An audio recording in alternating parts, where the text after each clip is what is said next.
Iran की जानिब से मिसाइल अटैक किए गए हैं और ये मिसाइल अटैक ईरान ने किए हैं इसराइल के मुख्तलिफ इलाकों में।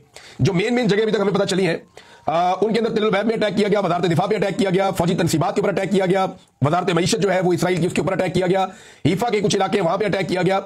ईरान ने इसराइल के मुतअद्दिद इलाकों पे ऐसों पे अटैक किया है जहां पे इसराइल के हसास जो है वो करार दिए गए वो इलाके, वहां पे ईरान ने अटैक किया। गैस का प्लेटफॉर्म है समुद्र में, उसके ऊपर भी ईरान ने अटैक किया है। अब बहुत सारे लोग ये प्रोपेगेंडा करते रहे हमेशा ईरान के खिलाफ कि ये इसराइल की प्रॉक्सी है और जो ईरान जो है वो इसराइल के साथ मिला हुआ है। इस किस्म की बातें बहुत सारे लोग करते रहे। हमारे यहाँ शिया सुन्नी फसाद भी चलता है ना, एक तो बहुत बड़ी डिवाइड है मुसलमानों के अंदर ये शिया सुन्नी फसाद को लेकर। हालांकि गैर मुस्लिम ऐसे नहीं देखते हैं, वो देखते हैं सारे मुसलमान मारो इनको रल के मारो, यानी उनके दिमाग में ऐसे चलता है। यहाँ पे ये फसाद भी चलता है और लोग अपने अपने फायदे के लिए जो है वो एक डिवाइड पैदा करके रखते हैं। लेकिन आज मेरे ख्याल में सबको ये जवाब मिल गया होगा कि इसराइल में और ईरान में जेन्युइनली एक लड़ाई चल रही है, बड़े लंबे अरसे से चल रही है। ईरान जो है वो अपनी सपोर्ट के जरिए से कहीं ना कहीं तंजीमों के जरिए से इसराइल के साथ एक लंबी लड़ाई के अंदर है बड़े अरसे से, और अब ये एक बराह रास्त जंग के अंदर कन्वर्ट हो गया। पहले इसराइल ने अटैक किया, बड़ा खौफनाक अटैक था, उनकी इंटेलिजेंस बड़ी कामयाब थी, उन्होंने बड़े टारगेट अचीव किए। लेकिन इतने बड़े टारगेट अचीव करने के बाद शायद इसराइल भी ये नहीं सोच सकता था कि ईरान इतनी जल्दी रिटेलिएट करेगा और इतनी अच्छी प्लानिंग के साथ रिटेलिएट करेगा। ईरान को जो सबसे बड़ा नुकसान है वो ये है कि ईरान का और ये इसराइल का बॉर्डर साथ नहीं है।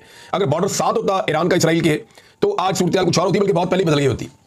लेकिन ईरान ने टक्कर दी है इसराइल को, ये बात सच है। बाकी कोई अरब मुल्क ये इस लेवल तक नहीं आया या उसने ये काम नहीं किया, लेकिन ईरान ने इसराइल को टक्कर दी है और फौरी तौर पे वापस जवाबी कार्रवाई ईरान की जानिब से की गई है। हालांकि उर्दन ने बीच में ईरान के कुछ जो ड्रोन्स जा रहे थे उनको नकारा किया। इसराइल की जानिब से आते हैं तो वो कुछ नहीं कहते, इसराइल उनकी एयर स्पेस इस्तेमाल करता है तो कुछ नहीं कहते, लेकिन जब ईरान उसी एयर स्पेस को इस्तेमाल करने की कोशिश करता है तो फिर उन्हें शायद बुरा लगता है और वो उसको रोकते हैं। और यही है जो एक इत्तेफाक और इत्तेहाद कायम नहीं हो पा रहा उन मुल्कों के दरमियान जो इसराइल के खिलाफ बात करते हैं, फलस्तीन के हक में बात करते हैं, तो वो बात ही करते हैं, प्रैक्टिकली इकट्ठे नहीं हो पाते। अब ईरान ने ये अटैक कैसे किया, ये एक बड़ा सवाल है। ईरान ने जो हमला किया है ना, इसमें उन्होंने अपनी सबमरीन भी इस्तेमाल की है, लेकिन मैंने आपको बताया था कि ईरान के पास जो मिसाइल्स हैं वो बहुत लॉन्ग रेंज नहीं है। यानी चंद मिसाइलों के अलावा ईरान की जो ज्यादा मिसाइल्स हैं उनकी रेंज कम है। वो बड़े अच्छे मिसाइल्स हैं, बड़े एक्यूरेट जाते हैं, लेकिन उनकी जो रेंज है वो इसराइल तक नहीं जाती, क्योंकि 2200-2300 किलोमीटर इसराइल दूर है। तो जो 1500 किलोमीटर वाला मिसाइल है वो वहां तक जा तो नहीं सकता।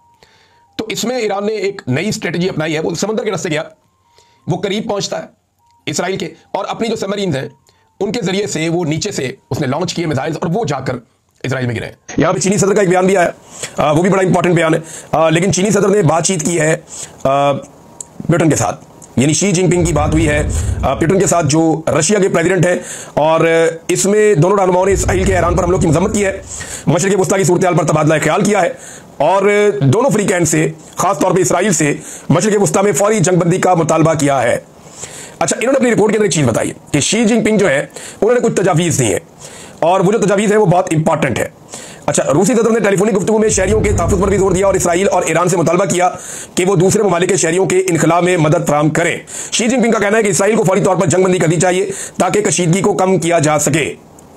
शी जिनपिंग ने कहा कि मुज़ाकरात ही मसले के हल के लिए बुनियादी रास्ता है, इसके अलावा और कोई रास्ता है नहीं। इन्होंने जो फ्री कैंप पर जोर दिया कि बैनुल अक़वामी क़वानीन की सख्ती से पाबंदी करें और मासूम शहरियों को नुकसान पहुंचाने से मुकम्मल तौर पर गुरेज करें। साथ ही साथ उन्होंने कहा कि वो ममालिक जिनका यहाँ पे असर रसूख है इस खित्ते के अंदर, वो अपना किरदार अदा करें।